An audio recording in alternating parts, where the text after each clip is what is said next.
Bienvenidos de nuevo. En esta sesión vamos a profundizar en cómo evaluar la calidad global de nuestro modelo de regresión lineal. Para ello, recurrimos al análisis de la varianza en la regresión, un procedimiento que descompone la variabilidad total de nuestros datos en componentes explicados y no explicados. La ecuación fundamental parte de tres sumas de cuadrados descriptivas. 1. La suma de cuadrados totales, SCT, mide la variabilidad total de la variable respuesta Y respecto a su media general y media. SCT es igual al sumatorio de I sub I menos la media de las I, todo ello al cuadrado. 2. La suma de cuadrados del error, SCE, mide la variabilidad residual, es decir, la distancia al cuadrado entre cada valor real I sub I y la predicción de nuestra recta I circunflejo sub I. Representa lo que el modelo no ha podido explicar, es decir, SCE es igual al sumatorio de I sub I real menos I sub I predecida, todo ello al cuadrado. 3. La suma de cuadrados de la regresión, SCR, mide la variabilidad explicada por la recta, calculando la distancia entre las predicciones I estimada sub I y la media general I media de I.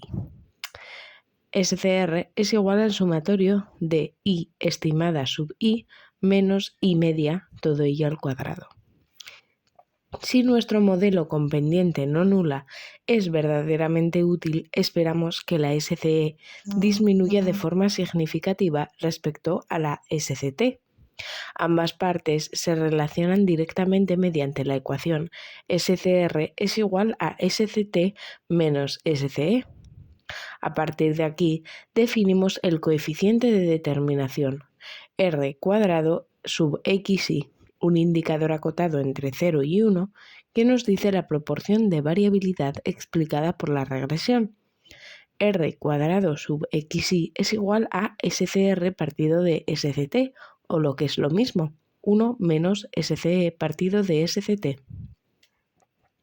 Para contrastar formalmente si esta variabilidad explicada es estadísticamente significativa bajo la hipótesis nula de que la pendiente es 0, beta sub 1 es igual a 0, construimos el estadístico de prueba F. F es igual a SCR partido de 1 partido todo ello de SCE partido de n-2, o lo que es lo mismo, es igual a MCR partido de MCE, lo cual nos da un estadístico de prueba F 1,n-2. En esta fórmula dividimos la SCR entre su único grado de libertad para obtener el medio cuadrático de la regresión, MCR, y la SCE entre sus n-2 grados de libertad para obtener el error cuadrático medio, MCE. Este cociente sigue una distribución F de Snedeker con 1 y n-2 grados de libertad.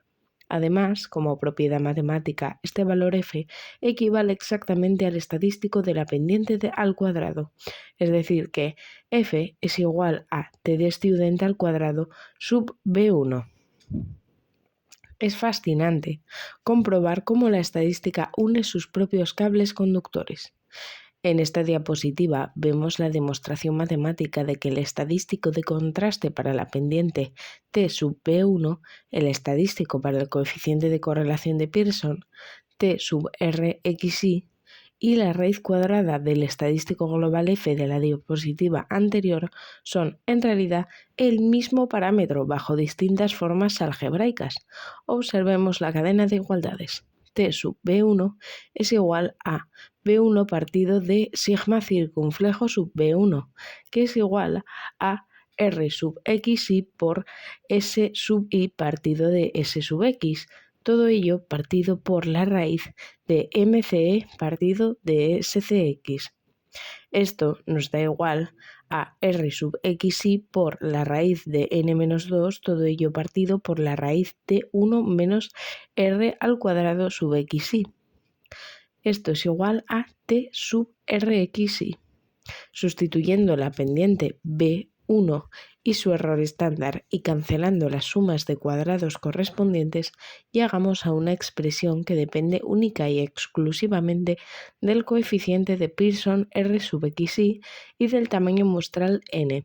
Si seguimos operando e introduciendo las sumas de cuadrados SCT y SCE, el desarrollo nos demuestra que t sub B1 es igual a más menos la raíz de SCR partido de SCE por la raíz de n-2, lo cual es igual a más menos la raíz de f. Esto nos aporta una conclusión analítica valiosísima. Hacer un contraste sobre la significación de la pendiente de la recta, hacer un contraste sobre la existencia de correlación lineal o evaluar globalmente el modelo mediante una ANOVA nos va a devolver exactamente el mismo p-valor. Los tres caminos apuntan al mismo objetivo. Una vez validada nuestra recta, la usaremos para realizar predicciones o pronósticos ante un nuevo valor de interés x sub j. Sin embargo, bajo los supuestos normales y de homocedasticidad, estas predicciones tienen un margen de incertidumbre que debemos acotar mediante intervalos de confianza. Debemos distinguir con rigor matemático dos tipos de pronósticos. Primero, el pronóstico individual. Lo usamos si queremos predecir el valor concreto que adoptará un sujeto específico que tenga un valor x sub j. Su varianza estimada introduce un término adicional de variación unitaria porque predecir a un individuo aislado es mucho más difícil que predecir un comportamiento general. Sigma circunflejo sub xj barrita x sub j al cuadrado es igual a MCE de, abro paréntesis, 1 más 1 partido de n más, entre paréntesis, x sub j menos x media, ello al cuadrado, partido todo de SCX. Con esta varianza construimos su intervalo sumando y restando el valor crítico de la t de student multiplicada por la raíz de dicha expresión, es decir, el intervalo de confianza de I circunflejo sub j barrita x sub j es igual a I circunflejo sub j más menos el valor absoluto de t con n-2 grados de libertad alfa medios por sigma circunflejo sub I predecida sub j barrita x sub j. Segundo, el pronóstico promedio. Lo empleamos si nuestro interés radica en estimar el valor medio global de toda la población que comparte ese nivel x sub j. Como los promedios sufren menos variabilidad, el término unitario de error desaparece de la ecuación de su varianza estimada. Sigma circunflejo al cuadrado sub mu estimada j barrita x sub j es igual a MCE, abro paréntesis, 1 partido de n más, abro paréntesis, x sub j menos x media al cuadrado partido ello de SCX. Su intervalo de confianza se estructura de forma análoga. El intervalo de confianza de mu estimada sub j barrita x sub j es igual a la i estimada sub j más menos el valor absoluto de t con n-2 grados de libertad alfa medios por sigma circunflejo de mu estimada sub j barrita x sub j. Fijaos en un detalle geométrico de ambas varianzas. Cuando más alejado esté el valor que queremos predecir, x sub j de la media general de nuestros datos, x media, mayor será el numerador, mayor será el error estándar y por tanto más ancho y menos preciso será nuestro intervalo de confianza. En el diseño experimental existe una práctica muy recomendable llamada replicación. Consiste en realizar el experimento medición de la variable y varias veces fijando exactamente el mismo valor de la variable explicativa x. A estos resultados repetidos los conocemos como réplicas. Disponer de réplicas, como vemos en este gráfico con 3 puntos por nivel, nos otorga una estimación limpísima de la variabilidad pura del error experimental. Ahora bien, Para que cualquier referencia de esta recta sea matemáticamente válida, debemos comprobar de forma estricta los 4 jinetes del apocalipsis de la regresión simple. 1. Linealidad. 2. Independencia. 3. Normalidad. Y 4. Homocedasticidad. Lo crucial aquí es entender que estos supuestos no se comprueban sobre los datos brutos de I, sino que se analizan directamente sobre los residuos muestrales, E sub I, definidos como la resta entre el valor real y el predicho. E sub I es igual a I sub I menos I estimada sub I.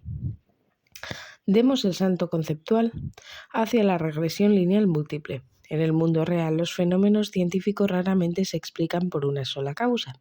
Ahora buscaremos predecir nuestra variable cuantitativa I utilizando un conjunto de p variables explicativas distintas, x sub I, x sub 2, ampliando la estructura lineal, donde por un lado tenemos un sistema formado por el valor de I sub I y el valor de I estimada sub I.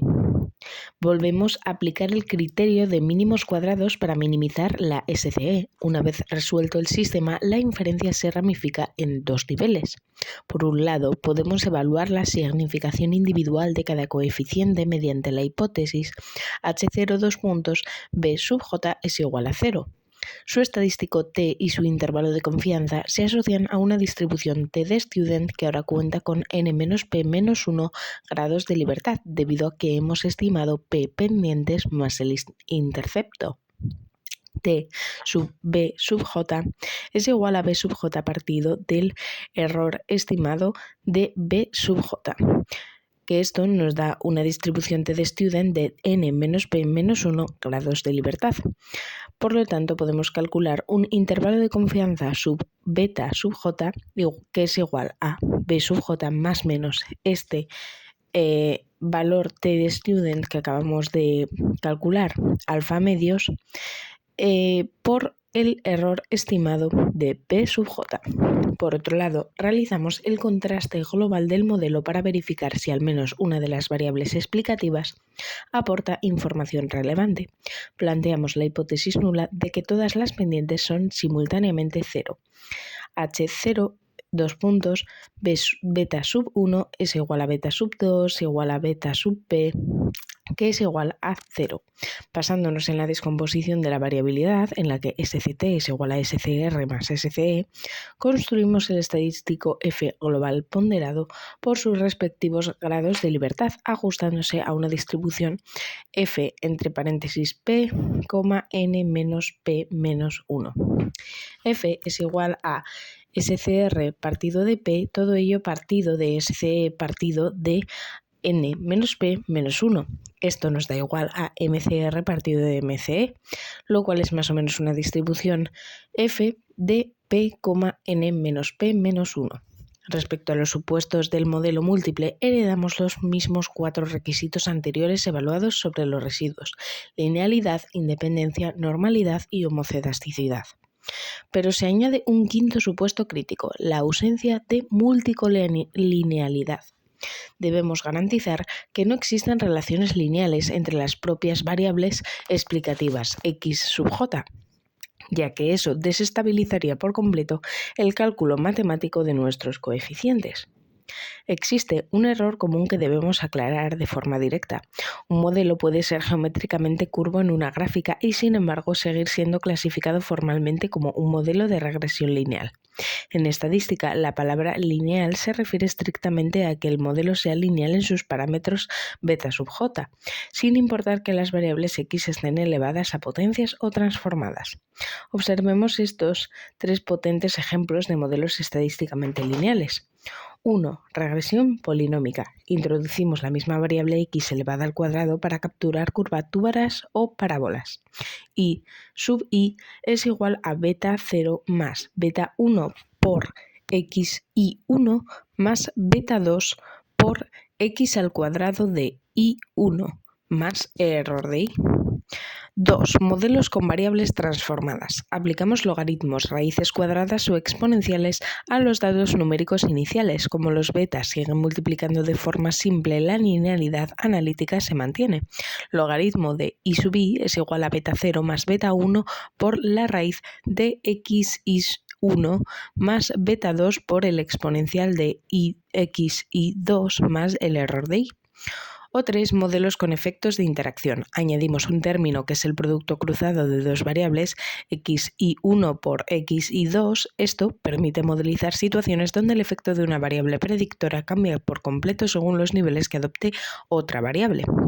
Por el contrario, entramos en el territorio de la regresión no lineal cuando los propios parámetros beta se encuentran atrapados dentro de estructuras matemáticas complejas, como denominadores o exponentes, de las cuales no pueden ser aislados mediante combinaciones lineales simples. Algunos ejemplos habituales en el ámbito científico son 1. Los modelos de saturación, como la cinética de Michaelis-Menten, donde i es igual a beta 0 por x partido de beta 1 más x. Los modelos exponenciales puros, en los que i es igual a beta 0 por exponencial de beta 1 por x. Los modelos logísticos de crecimiento, donde i es igual a beta 0 partido de 1 más beta 1 por exponencial de beta 0 beta 2 por x. Para ajustar estos modelos y minimizar la SCE, ya no disponemos de un sistema de ecuaciones normales que se resuelva de forma analítica directa. Requerimos obligatoriamente un procedimiento numérico iterativo a través de software. Este método exige proporcionarle unos valores de partida estimados y arrastra el peligro matemático de quedar atrapados en un mínimo local, confundiéndolo con el verdadero ajuste óptimo global. Una tentación habitual es aplicar logaritmos para transformar la función y linealizarla, por ejemplo, convertir el modelo exponencial en una línea recta. Logaritmo neperiano de i es igual al logaritmo neperiano de beta 0 más beta 1 por x. Cuidado, esta transformación matemática altera de forma drástica el término del error del modelo. Si en nuestro modelo original el error aleatorio era aditivo, normal y homocedástico, al aplicar el logaritmo el error se vuelve multiplicativo y distorsionado. Por tanto, los contrastes estadísticos que hagamos sobre esta recta transformada podrían ser completamente inválidos. Para finalizar este extenso bloque temático, conectemos todo lo aprendido con el ANOVA de un factor. Imaginemos un experimento biológico donde medimos la actividad de una enzima utilizando 3 medios de cultivo diferentes, A, B y C. Aquí, nuestra variable predictora X no es numérica, sino una variable categórica con J niveles o grupos distintos. El modelo estadístico lineal que gobierna esta situación se escribe así: I sub ij igual a mu sub j más error de i sub ij, donde, por ejemplo, i sub 3,2 es igual a mu sub 2 más error de sub 3,2. Representa la tercera réplica medida dentro del segundo grupo. El estimador de mínimos cuadrados asigna a cada predicción el promedio específico de su grupo. I estimada sub ij es igual a la media de i sub j. Para contrastar si existen diferencias significativas entre los grupos, planteamos las hipótesis estructurales. La hipótesis nula, H0, es que mu sub 1 es igual a mu sub 2 igual a mu sub j. Todas las medias de los grupos son idénticas. La hipótesis alternativa, H1, es que al menos un par de medias son diferentes entre sí. Al igual que hicimos en la regresión, descomponemos la variabilidad total en sumas de cuadrados, donde SCT es igual a SCA más SCE. La suma de cuadrados del error, SCE, mide la variación interna dentro de cada grupo respecto a su propia media. La suma de cuadrados del factor o del entre grupos, SCA, mide la variación de las medias de cada grupo respecto al promedio global de todo el estudio. Para tomar la decisión estadística, calculamos la tasa de variabilidad mediante nuestro estadístico F, en el que F es igual a SCA partido de J-1, todo ello partido de SCE partido de N-J, es decir, MCA partido de MCE. Dividimos la SCA entre sus J-1 grados de libertad y la SCE entre sus N-J grados de libertad totales. Para los datos de nuestro ejemplo de la enzima, el cálculo nos devuelve un valor de F igual a 3,2 asociado a un p-valor de 0,079. Si fijamos nuestro nivel de significación estándar en el 5%, en el que alfa es igual a 0,05, dado que el p-valor es mayor, es decir, 0,079 es mayor que 0,05, concluiremos que debemos mantener la hipótesis nula. No hay evidencias suficientes para afirmar que los medios de cultivo generen un rendimiento promedio diferente en la enzima. Recordad siempre validar los supuestos tradicionales de independencia, normalidad y homocedasticidad. Mantener tamaños muestrales idénticos en todos los grupos otorgan a la ANOVA una robustez matemática impecable frente a cualquier ligera desviación. Y con esto concluimos todo nuestro guión detallado de inferencia y modelización estadística. Estás plenamente preparado para analizar de forma rigurosa cualquier conjunto de datos científicos. Muchas gracias por tu atención y con esto finalizamos la serie de tratamiento de datos experimentales.